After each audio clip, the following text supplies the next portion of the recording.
Assalamualaikum. Selamat siang Bapak Ibu semuanya. Salam sehat semua. Sebelumnya izinkan saya memperkenalkan diri terlebih dahulu.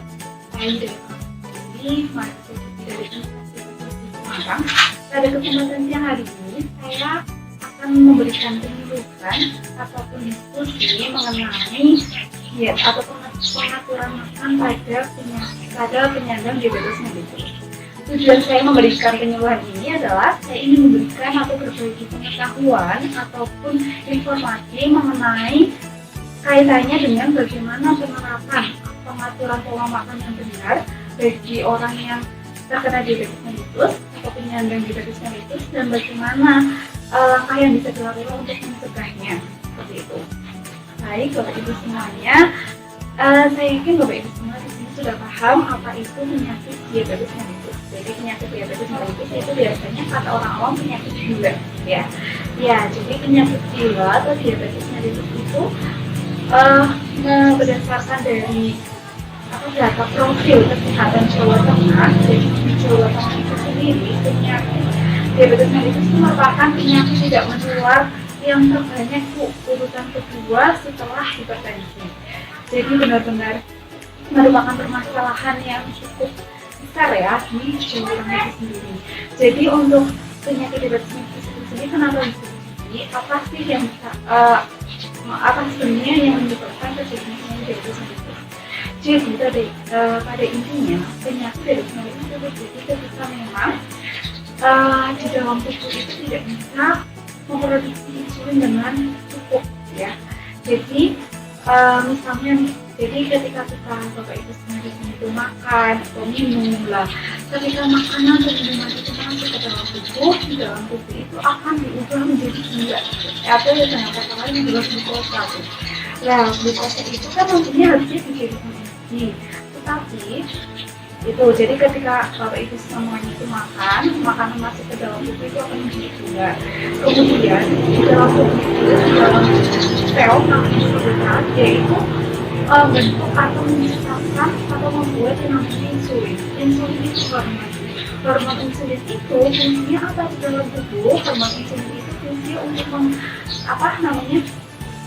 mengantarkan dari glukosa atau gula yang tadi di dalam tubuh Bapak Ibu yang berasal dari makan itu untuk masuk ke dalam sel, dan di sel itu nanti akan diubah menjadi energi ataupun cadangan energi. Jadi intinya dari hormon insulin itu adalah untuk mengantarkan gula-gula itu ke dalam sel. Nah, tetapi pada orang yang terkena diabetes mellitus biasanya di dalam tubuhnya itu tidak bisa membuat insulin yang banyak atau bisa membuat tetapi tidak bisa berfungsi dengan baik, sehingga ketika makanan masuk dan jadi gula di dalam tubuh itu tidak bisa masuk ke dalam sel, sehingga tidak bisa diubah menjadi energi. Yang ada pada glukosa atau gula dalam tubuh itu menjadi banyak menumpuk di dalam darah, jadinya nanti akan dikeluarkan ketika menumpuk di dalam darah. Glukosa yang ada di dalam darah itu akan dikeluarkan melalui urin atau air kencing. Nah, kemudian karena banyaknya gula di dalam tubuh yang tidak bisa diubah menjadi energi, itu bisa menunjukkan atau menyebabkan berbagai macam komplikasi, Bu. Ada penyakit ginjal, bisa menyebabkan gangguan pembuluh darah, bisa menyebabkan gangguan saraf dan lainnya. Ya, jadi di website yang sudah saya bagikan itu tipe-tipe atau jenis dari diabetes mellitus itu ada berapa? Jadi ada diabetes mellitus tipe 1, diabetes mellitus tipe 2, ada diabetes mellitus gestasional, dan ada juga diabetes mellitus tipe lainnya. Jadi untuk diabetes mellitus tipe 1 itu biasanya yang sudah saya bilang tadi itu, jadi di dalam tubuh kita itu punya sel, namanya sel itulah yang nanti akan membuat insulin, hormon insulin. Jadi di dalam tubuh kita itu sel betanya rusak sehingga tidak bisa membuat insulin. Jadi makanan yang kita konsumsi dan di dalam tubuh itu menjadi gula atau glukosa itu tidak bisa juga menjadi energi. Karena apa?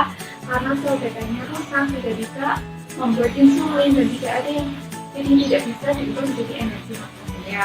Nah, karena tidak bisa diubah sehingga pada orang dengan penyakit diabetes mellitus tipe 1 biasanya itu akan disuntikan insulin gitu. Biar apa? Biar terproduksi lagi insulinnya yang nanti akan mengantarkan gula itu ke dalam sel yang akan jadi energi. Yang kedua adalah diabetes mellitus tipe 2. Di dalam diabetes mellitus tipe 2 itu sebenarnya itu tidak mampu membuat insulin yang banyak, ataupun ada banyak insulin tapi insulinnya itu bermasalah dalam memanfaatkan ataupun dalam menggunakan insulinnya itu, atau dengan kata lain resistensi insulin, itu yang menyebabkan diabetes mellitus tipe 2. Kemudian yang ketiga adalah diabetes mellitus gestasional. Biasanya ini terjadi pada masa kehamilan. Ya, biasanya disebabkan karena itu sangat intervensi ya, sehingga nanti bisa menimbulkan atau menyebabkan diabetes gestasional pada masa kehamilan. Kemudian ada diabetes mellitus tipe lainnya, di mana ini biasa disebabkan karena memang pengobatan ataupun penyakit yang lainnya yang menyebabkan jadi terkena diabetes mellitus tipe yang lainnya. Kemudian, jadi ada 3 gejala utama pada semuanya. 3 gejala utama orang dikatakan terkena diabetes mellitus. Yaitu yang pertama adalah poliuria, poligesti, dan polisakia. Kalau poliuria itu, jadi biasanya orang yang terkena diabetes mellitus dia akan selalu buang air kecil atau sering buang air kecil. Kenapa? Tadi yang sudah saya katakan, jadi gula ya, atau glukosa yang ada di dalam tubuh kita karena tidak ada insulin, jadi kan untuk insulin berubah menjadi energi.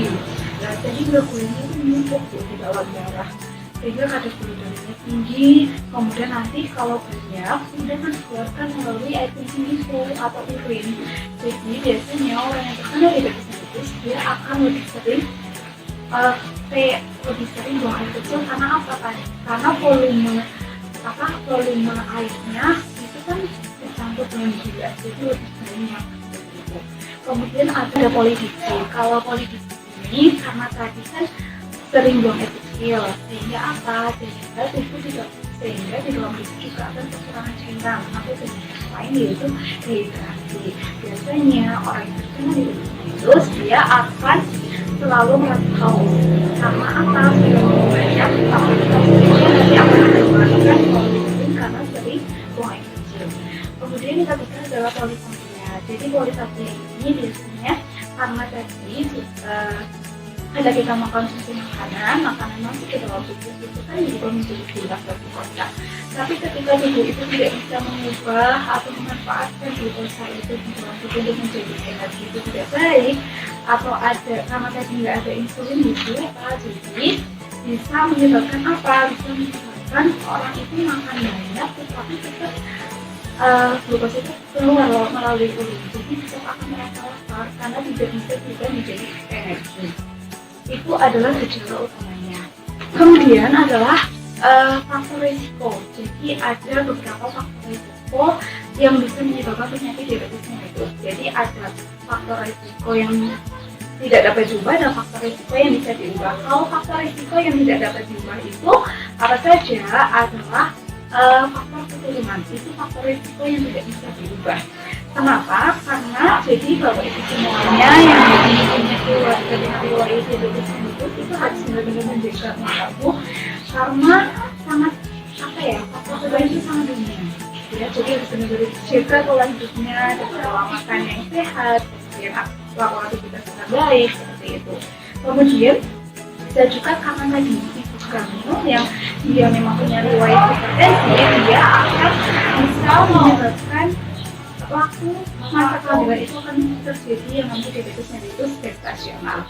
Ya, selanjutnya adalah faktor risiko yang bisa diubah. Itu ada di itu dibaca itu ada obesitas, ada kurang aktivitas fisik, ada dislipidemia, hipertensi, kemudian dia tidak seimbang. Itu beberapa faktor risiko yang bisa menyebabkan seseorang itu terkena penyakit diabetes mellitus. Ya, jadi faktor risiko yang masih bisa diubah itu sangat bisa diubah dengan apa? Dengan gaya hidup yang lebih sehat, konsumsi makanan yang bergizi, kemudian rutin melakukan aktivitas fisik atau olahraga, dan juga bisa dengan tata kelola stres yang baik seperti itu.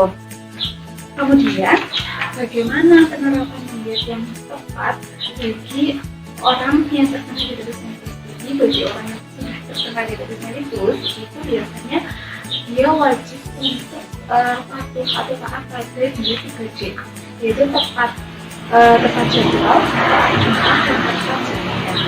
Maksudnya apa dari 3J ini? Yang pertama adalah tepat jadwal. Jadi bagi orang bapak ibu ini yang punya keluarga ataupun tetangga ataupun kerabat yang memang ada keluhan atau ada riwayat diabetes mellitus, itu harus dietnya tepat guys. Itu yang pertama adalah tepat jadwal lagi. Jadi tepat jadwal lagi itu makannya harus tepat dalam satu hari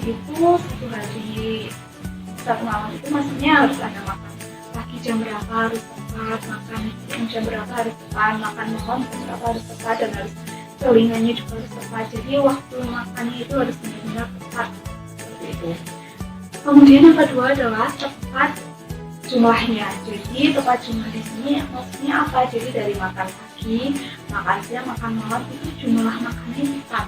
Misal nasinya harusnya 50 gram atau 1 centong yang harus tetap itu, ya udah segitu, jangan salah tambah menjadi 2 centong atau apa jangan. Jadi jumlahnya kalau sudah memang diberikan diet, sudah memang ada wajib diabetes tersebut, kalau sudah menjalani diet itu harus benar-benar tepat jumlahnya. Kalau misal nasinya itu 1 centong, ya udah 1 centong. Nanti sayurnya berapa, lauknya berapa, itu jadi harus benar-benar tepat jumlahnya. Kemudian yang ketiga adalah tepat jenisnya. Jadi makanan apa saja sih yang seharusnya itu dihindari, makanan apa saja yang harusnya dikonsumsi oleh penyandang diabetes mellitus. Karena apa? Karena makanan itu kan sangat berefek ya. Misalnya ketika misal sudah diketahui seperti diabetes mellitus, tapi tetap harus misal minum teh manis setiap hari atau apa, itu harus benar-benar dikurangi sedikit. Kemudian yang terakhir adalah bagaimana pencegahan supaya kita semua itu bisa meminimalisir untuk tidak terkena penyakit diabetes mellitus. Jadi yang paling utama itu ya dari beberapa ini, yaitu yang pertama adalah konsumsi makanan dengan gizi yang seimbang. Gizi seimbang ini apa? Jadi harus benar-benar beragam makannya itu. Jadi tapi ada makanan pokok, ada makanan lauk nabati, lauk ada banyak sekali berbuat juga. Kemudian juga harus batasi nih makanan yang tinggi minyak, makanan yang tinggi gula, makanan yang tinggi garam, itu harus benar-benar dibatasi ya. Yang kedua adalah melakukan aktivitas fisik atau olahraga secara rutin. Aktivitas fisik atau olahraga secara rutin itu bisa dilakukan yaitu 15-30 menit setiap hari itu. Jadi kalau satu minggu minimal ada 3 kali melakukan olahraga secara rutin.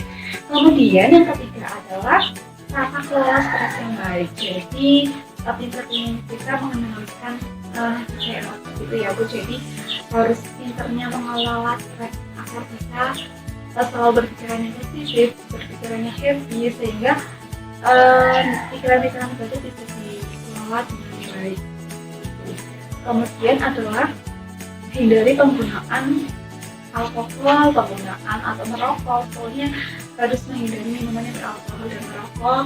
Kemudian mempertahankan berat badan yang ideal ya dengan rutin cek berat badan. Kemudian tidak kalah pentingnya yaitu dengan rutin cek gula darah. Baiklah, itu yang dapat saya sampaikan pada siang hari ini Bapak Ibu semuanya. Jadi kesimpulannya, bagi Bapak Ibu di sini yang mempunyai kerabat ataupun keluarga ataupun tetangga ya yang mempunyai riwayat diabetes mellitus, harus benar-benar dipatuhi diet 3J-nya itu ya, pengaturan pola makan 3J itu tepat jadwal, tepat jumlah, sama tepat jenisnya itu harus benar-benar diperhatikan.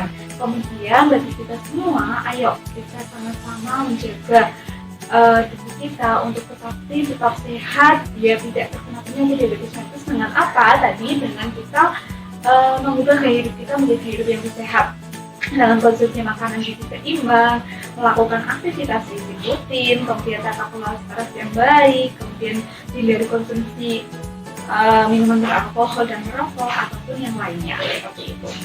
Ya, kiranya itu yang dapat saya sampaikan. Mohon maaf sekali apabila banyak kekurangan dan kesalahan.